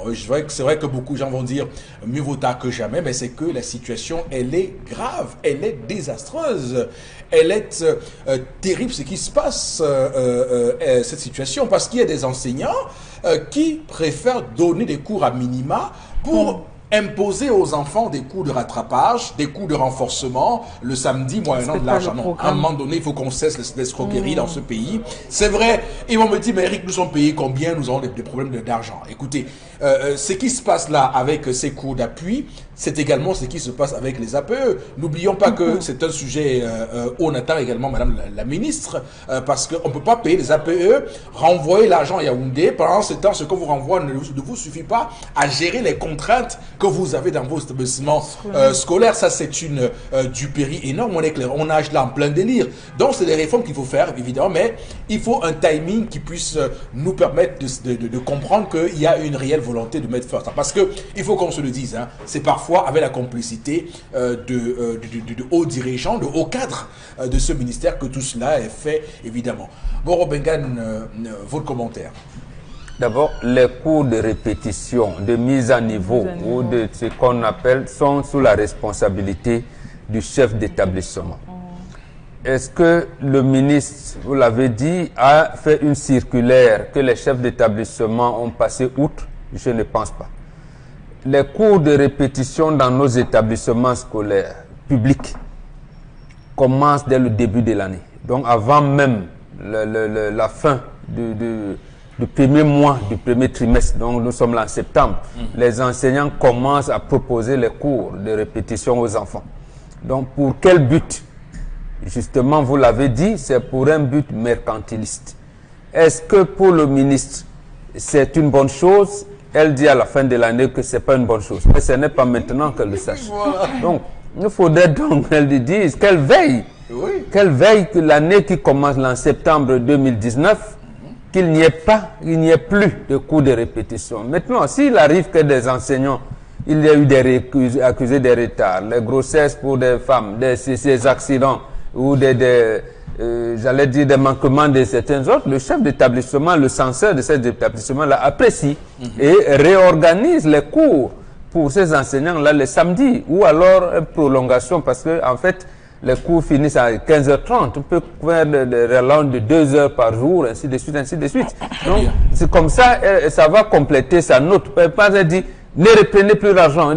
Quelles sont les notes, quelles sont les mesures qu'elle a prises, par exemple, par rapport à cette année dont le système scolaire qui est à journée continue? Comment on peut rattraper? C'est eux qui apprennent la pédagogie.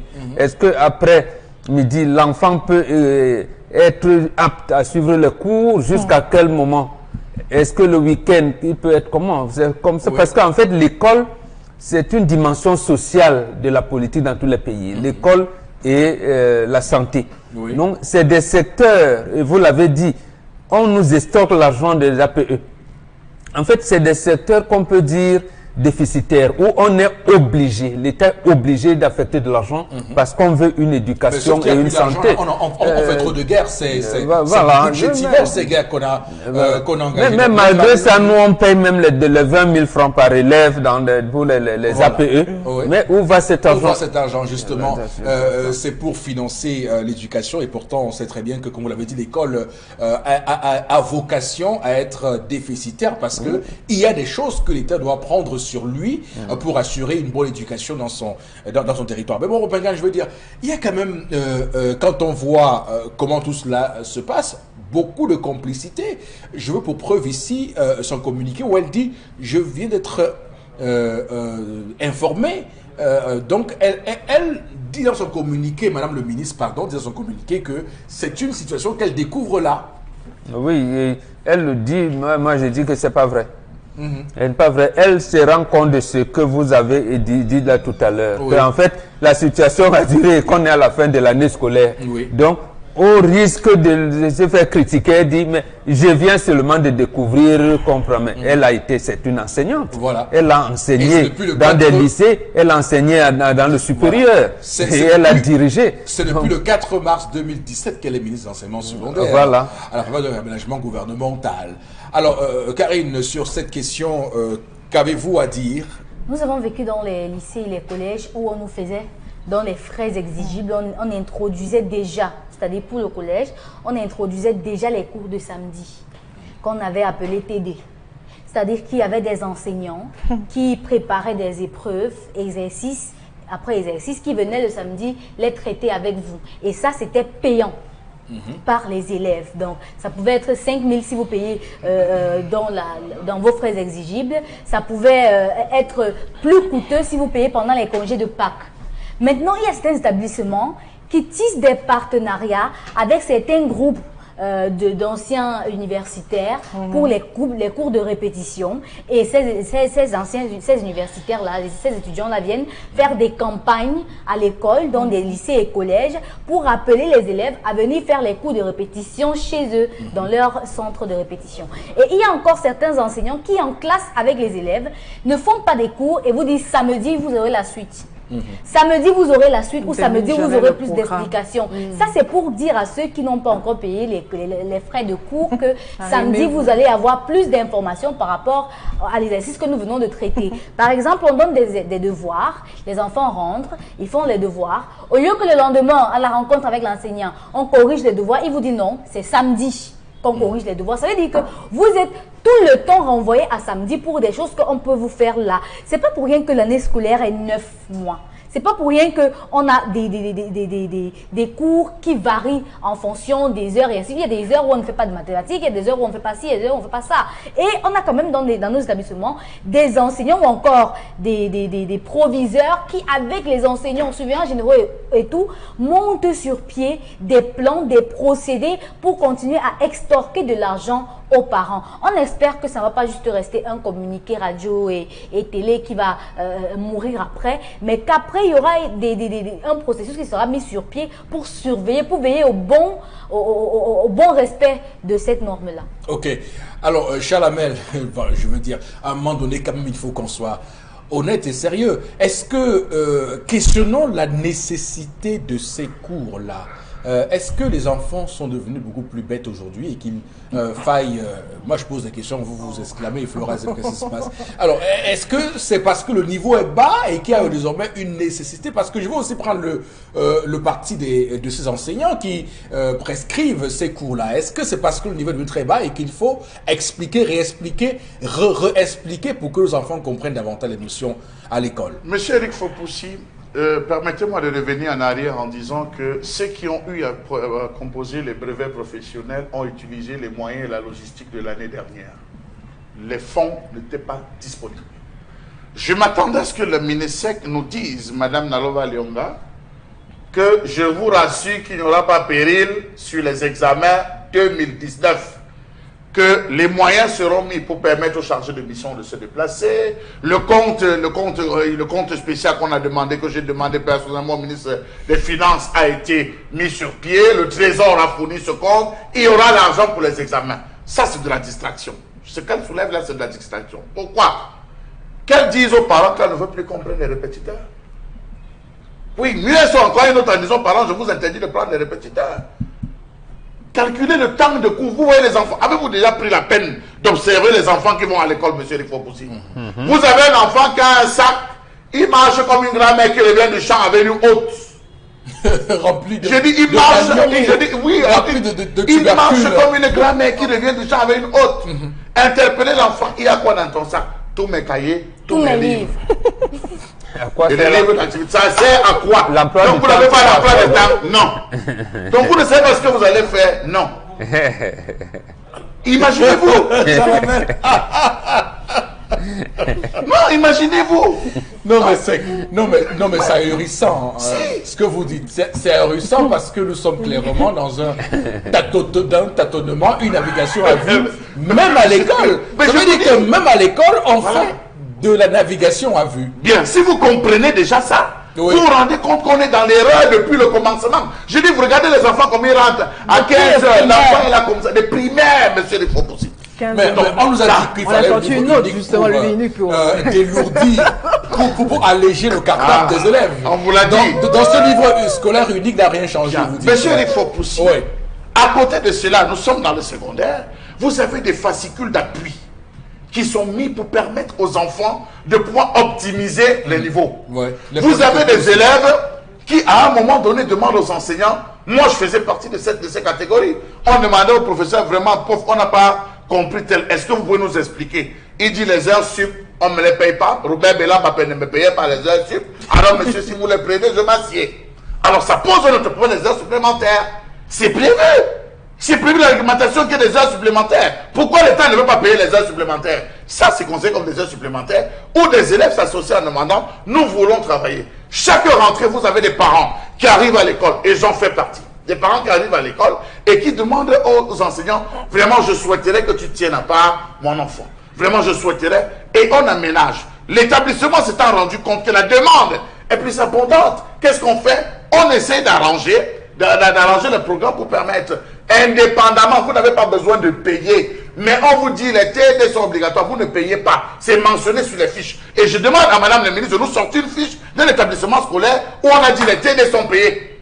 Non. Si vous arrangez, on dit obligatoire, vous devez être là samedi pour les TD.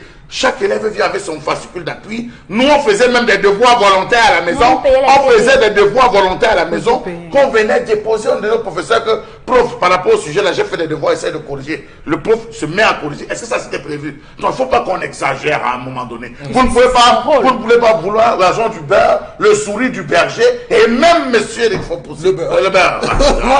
C'est pas possible. Non, mais c'est vrai parce que j'ai écouté les enseignants me parler quand j'ai eu connaissance de cette affaire, et j'ai demandé, mais est-ce qu'il y a une différence aujourd'hui entre les enfants d'hier et d'aujourd'hui?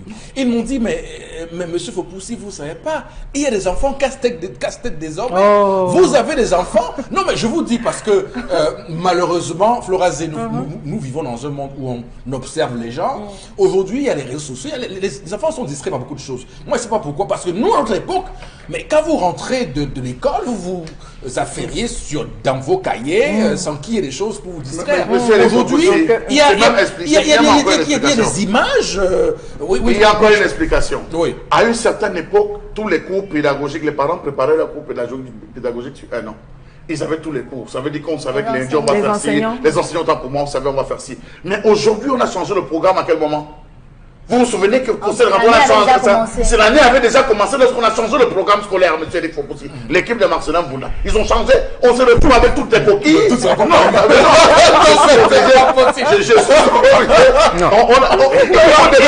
le mal rapporteur. Il a un président de la commission. On a décrié. Moi, Jean-Paul Common.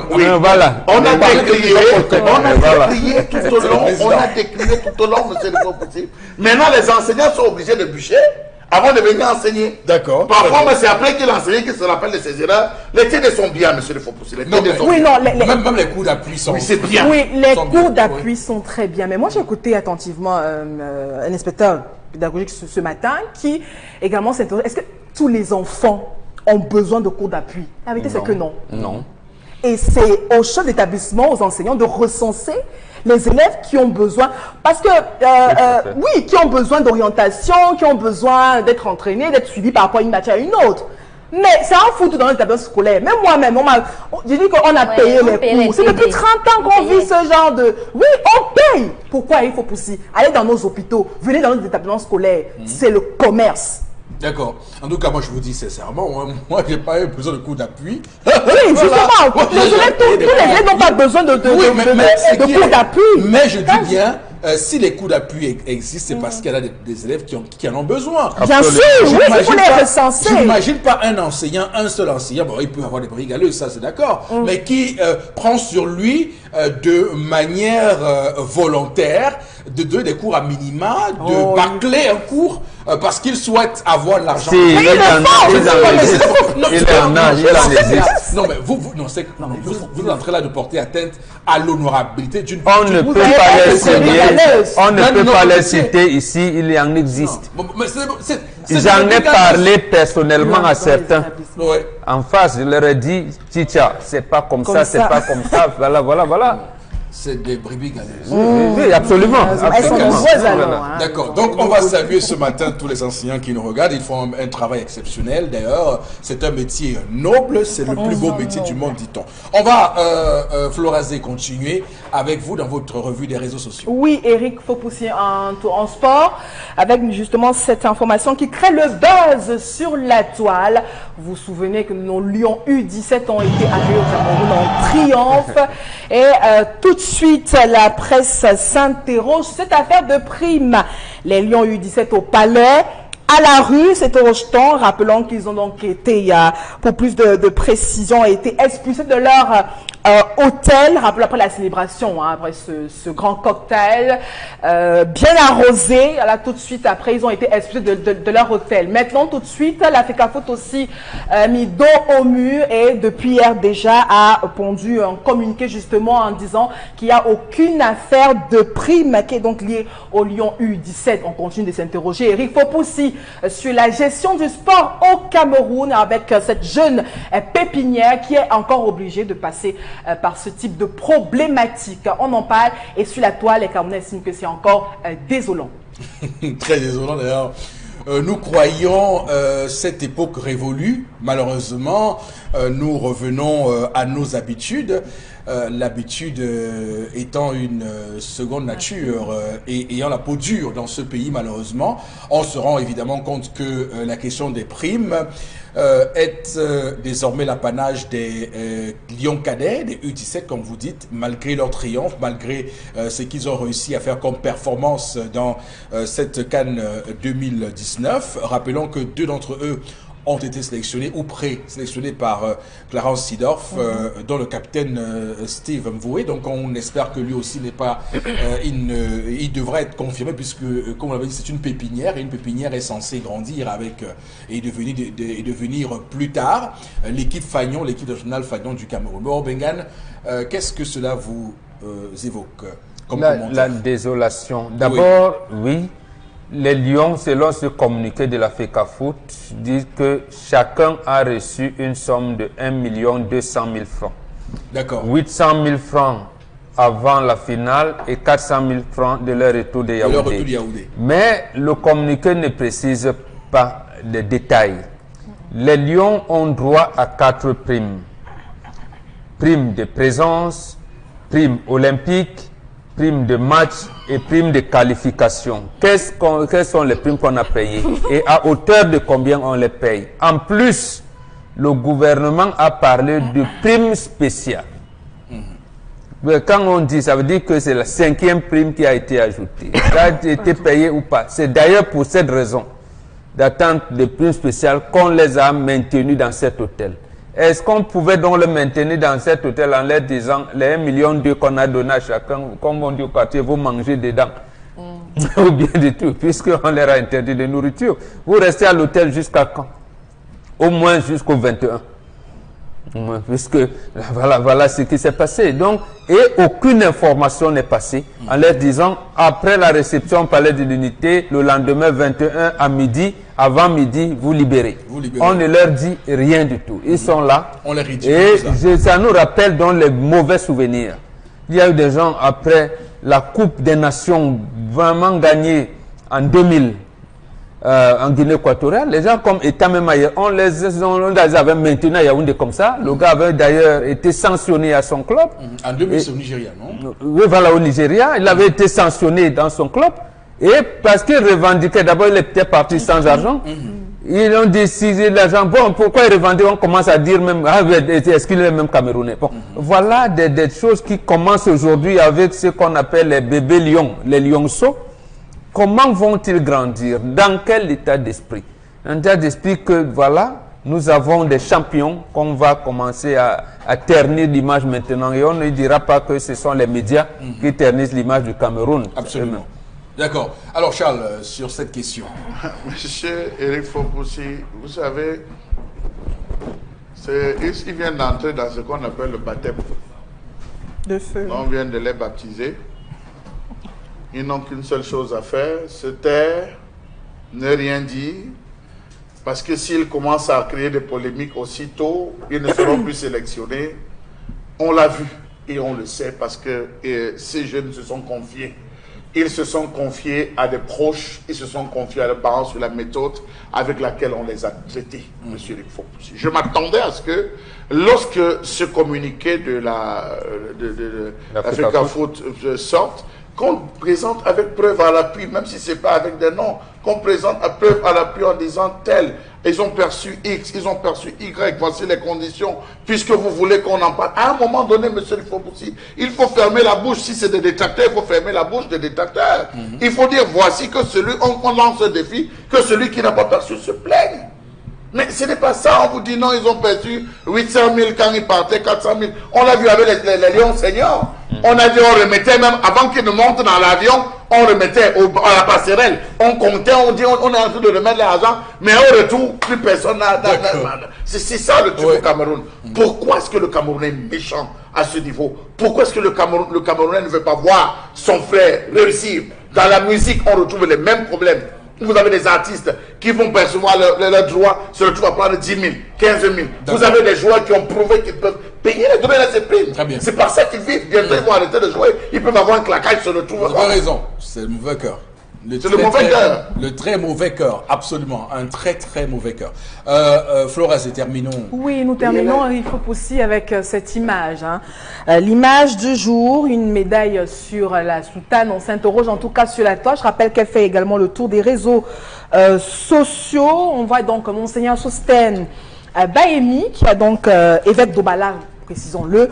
On est dans qui est dans le centre même, qui est donc reçu cette médaille d'honneur par le préfet même de la localité. Et cette médaille qui a donc suscité des réactions qui continuent de pleuvoir sur la toile. Et il faut pousser. Certains s'interrogent quels sont les critères de choix des médailles. On a même eu également la sortie du père Ludovic Lado, qui lui-même a fustigé cette médaille en précisant comment un évêque peut-il accepter d'être décoré en ce temps de crise. Autant de questionnements, et il faut pousser qui ont fait, il l'a même fait sur sa page Facebook, et d'autres Camerounais qui l'ont suivi, Eric Fopoussi, et qui continue justement de s'interroger sur cette médaille. Bon, vous l'avez dit, alors, un évêque n'est pas un citoyen comme les autres, c'est également l'une des questions. Sincèrement, je suis souvent très critique, ça c'est vrai, mais j'ai du mal à voir le mal dans cette affaire. Sincèrement, depuis hier, je regarde les indignations, je lis les commentaires, et je n'arrive toujours pas à comprendre c'est qui gêne. Peut-être c'est le symbole, le fait qu'il soit homme de Dieu et que les gens attendent de l'homme de Dieu qu'il soit du côté des pauvres qui fait cela, mais j'estime quand même que la grande chancellerie qui fait des choix par rapport à des décorations, vous avez fait un acte de bravoure, vous êtes un bon citoyen, oui Charles. À quel niveau? Acte de bravoure, à quel niveau? Non, peut-être qu'il a, notamment au Bala, peut-être qu'il a réussi à faire en sorte que là-bas les gens puissent vivre bien entre eux. Peut-être qu'il est un citoyen qui permet. Tout récemment, il y a eu un problème de là-bas. C'est lui qui l'a résolu. Peut-être il a calmé les tensions. Peut-être que... Non, mais je veux dire sincèrement... Dans l'église, je pense qu'il y a... Alors, mais par contre, il y a une autre décoration qui, moi, par contre, je trouve polémique. Hervé Emmanuel Comme qui reçoit une médaille au titre de quoi, là, qu'au Cameroun, être militant du RDPC est une... Non, lui, au moins, on peut dire pour action servie au parti. Oui, pour action. Non, mais... Oui, il a fait, on le voit. Non, évitons. Non, Chalamel. Mais puisqu'ils ont fondu le parti à l'État, c'est normal. Non, on décore pour une action citoyenne, pour votre bravo, pour des valeurs de la République. C'est ça, justement. Bon, Benga, je commence par vous et chacun prendra la parole. Oui. Nous avons eu au moins 2 nonces apostoliques qui ont été décorés par le chef de l'État. Je ne pense pas que ça avait causé des émules. Voilà. Donc, je ne sais pas. Donc, qu'on prenne Monseigneur comme, j'allais dire, comment vous appelez ça? Un citoyen du Vatican, qui soit ici parce qu'on peut l'affecter n'importe où sans demander l'avis du Cameroun. Est-ce qu'il a posé des actes? Il a conçu des cathédrales, d'autres. Est-ce qu'il y a des actes qu'il a fait là-bas? Vous et moi, on ne sait pas. Et vous l'avez dit, c'est la grande chancellerie des ordres nationaux qui apprécie. Voilà. Pourquoi on attribue ça? Et comme c'est secret, moi, je ne pense pas que ce soit mauvais, quitte à nous donner des orientations, alors ce qui les a motivés pour lui donner médaille. Il est camerounais d'origine. Il le fait. Qu'est-ce qu'il a fait? C'est toujours la chancellerie des ordres nationaux. Même pour Hervé Comme, je ne sais pas. Je ne sais pas. Parce que, je ne sais pas, peut-être. Non, c'est pas que j'en ai envers je comprends. Hervé, bon, c'est un... voilà. Mais juste qu'on constate une facilité pour les militants du RDPC à avoir des médailles. Non, nous avons eu aussi des... Non, moi, je ne trouve pas ça injuste. Nous avons eu des journalistes ici qui ont eu de la presse privée, qui ont eu des médailles. Comme ça, les jours, on lui dit, vous serez décoré, médaille, mérite tant. Et on se pose la question, on dit, c'est dans les cours, on dit, pour avoir bien couvert les élections de telle, parce qu'on dit, au digne fils, la patrie reconnaissante. Absolument. Non, puisque chaque fois, on est, par exemple, même le journal officiel ne dit pas pourquoi Mbomboka est décoré, pourquoi. Moi, je pense qu'on peut laisser comme ça. Non, si les citoyens, ça galvanise. Nous, ceux qui sont critiques, nous sommes catalogués comme tels. C'est difficile pour nous autres d'avoir des médailles. Nous faisons un travail tout autant de toutes les manières. Moi, même si on m'en donnait une, je ne prendrais pas. Donc, je ne veux pas dire que les autres non, dans le même registre que moi. Mais j'ai dit au digne fils, la patrie reconnaissante. Être digne veut dire quoi? Il y a plusieurs facettes dans la société. Voilà. Il y a des gens qui apprécient. Bon, si ce sont trompés, donnons-leur donc Est-ce qu'en critiquant l'action gouvernementale, on se met en dehors du digne fils? Non, du tout. Pas du tout. Donc, nous autres, sur ce plateau, on pourrait aussi bénéficier de ces décorations. Chalamel, juste un petit mot. Monsieur Fopoussi, je crois qu'au sein de l'Église, il existe des médailles, des cordons, comme ils appellent, des cordons, pour reconnaître la valeur. Je m'inscris en faux. Je m'inscris en faux, monsieur Eric Fopoussi, je m'inscris en faux.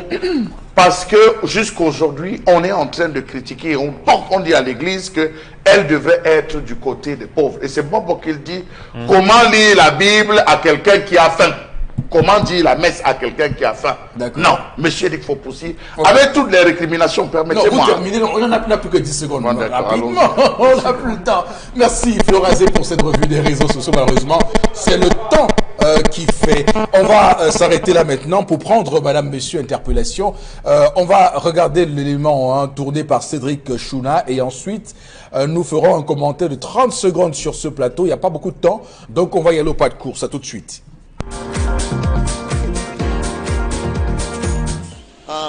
Pour le développement et le progrès de notre pays, vraiment, il faut vraiment une réconciliation sincère. Il faut que le gouvernement camerounais essaie de faire la réconciliation avec tous les membres des gens qu'on a pu arrêter et les faire sortir pour essayer de voir si ça peut changer la situation. Parce que le pays traverse des moments difficiles. Et je pense que si le gouvernement pouvait aussi serrer le cœur et essayer de comprendre au moins ce que certains des gens parlent pour voir si vraiment, avant que ça ne le dépasse, que lui-même il a essayé vraiment de vouloir vraiment retirer tous les prisonniers, mettre dehors et faire un dialogue. C'est avec eux qu'on peut dialoguer. Ce n'est pas d'aller là-bas chercher. C'est plutôt les gens qui sont à l'intérieur qu'on peut dialoguer avec eux. On sort, on s'assoit sur une table, on discute un problème familial parce que tout ce qui est au Cameroun, c'est familial. Ce n'est pas à un étranger, c'est chez nous. Et je pense que c'est avec ça, le gouvernement peut vraiment s'en sortir avec toutes ces choses-là. Bon, c'est ça qui peut amener le développement et le progrès. Puisque si les gens sont enfermés et que les haines sont dans le cœur des gens qu'on a arrêté ma famille, on a mis dedans, comment je peux avoir la paix quand ils sont à l'intérieur? Ce n'est pas facile. Le gouvernement doit un peu essayer d'amortir et faire l'effort. Je sais que ce n'est pas facile de faire l'effort. Il les relâche tout. Et il dit que bon, cette fois-ci, je prends un nouvel élan pour dire que bon, si peut-être avant que les choses n'arrivent mauvais, que j'ai essayé quand même. Avant que je pense que c'est ça la meilleure idée. Voilà, juste un commentaire rapide sur cette interpellation. Bon, Bengan, 30 secondes sur... L'unité nationale, oui, réconciliation veut dire réconciliation. Maintenant, reste à trouver la formule de cette réconciliation-là pour que les filles et filles de ce pays puissent parler ensemble. En tout cas, ce qui est certain, c'est que le REDAC, c'est le réseau des défenseurs des droits humains en Afrique. REDAC et sa directrice exécutive Maximilienne Ngombe propose la mise en place d'une commission vérité, justice et réconciliation pour évidemment soigner les plaies et mettre en place un véritable calendrier pour sortir de la crise. Madame, monsieur, on va prendre Constille Lamine qui est au plateau B avec nous ce matin. Constille Lamine, bonjour. Oui, bonjour Eric, bonjour à tous nos téléspectateurs et bonjour à tous les clients du concept Salaka. Alors nous parlons encore une fois de plus ce matin de votre complément alimentaire, le Von Bio Oméga 3 que voici. Ce complément alimentaire vient tout droit des laboratoires Celorex aux États-Unis d'Amérique et il est commercialisé au Cameroun et en Afrique centrale par le concept Salaka, votre humble serviteur. Alors, chers téléspectateurs, ce complément alimentaire permet de réduire les complications du diabète, de prévenir les AVC, de réguler le taux de cholestérol dans le sang, de réduire naturellement la pression artérielle. Le Von Bio Oméga 3 permet également d'assouplir les articulations et de faciliter la guérison des inflammations. Le Von Bio Oméga 3 permet également donne également la bonne humeur en longueur de journée. Il permet également de prévenir les maladies liées au vieillissement telles que l'Alzheimer. Voilà donc quelques avantages liés à la consommation régulière du Von Bio Oméga 3 qui, je rappelle, est sans effet secondaire dans l'organisme. Et à l'intérieur de cette boîte, vous avez 30 gélules et c'est une gélule par jour pendant le repas. Je dis une gélule par jour pendant le repas. Bien entendu, ça donne une utilisation d'1 mois pour une boîte de 30 gélules que vous retrouverez dans notre point de vente au prix de 5 500 francs. Et je rappelle que ce prix de 5 500 est un prix valable uniquement pour les clients du concept Salaka parce que le prix officiel est de 6 000. Mais comme vous êtes des clients privilégiés, des téléspectateurs privilégiés, vous l'achèterez au concept Salaka au prix de 5 500 francs seulement. Et ceux des téléspectateurs qui sont hors de la ville de Douala et qui ont besoin du Von Bio Oméga 3 pourront tout simplement nous appeler à nos numéros de téléphone et de passer votre commande, quelle que soit votre ville, quel que soit le pays, quel que soit le village et le quartier. Appelez directement le concept Salaka et passez votre commande du Von Bio Oméga 3. À côté bien sûr de l'Oméga 3, vous avez également cette lotion des diabétiques. Votre peau, elle est délicate, elle est sensible, elle est fragile, elle a besoin d'être protégée, elle a besoin d'être, c'est-à-dire, elle a besoin d'être belle. Voilà pourquoi les laboratoires Celorex ont mis sur le marché mondial cette lotion des diabétiques Von Bio Lotion que vous retrouverez également dans notre point de vente au prix de 6 000 francs. Cette boîte de Von Bio Lotion, vous l'avez à 6 000. Comment l'utiliser? Vous l'appliquerez 3 fois par jour sur les pieds et le reste du corps. Alors, chers téléspectateurs, vous êtes diabétique, vous avez eu un AVC, plus besoin de chercher le midi à 14 h. Le Von Bio Oméga 3 est un complément alimentaire qui vous permettra de sourire au maximum. Vous l'avez à 5 500 francs dans notre point de vente. Numéro de téléphone, vous les avez. Appelez dès à présent et passez votre commande. Une fois de plus, merci de faire confiance au concept Salaka. Merci beaucoup, Consilamine, pour cela. On va lire quelques messages en attendant votre prochain passage.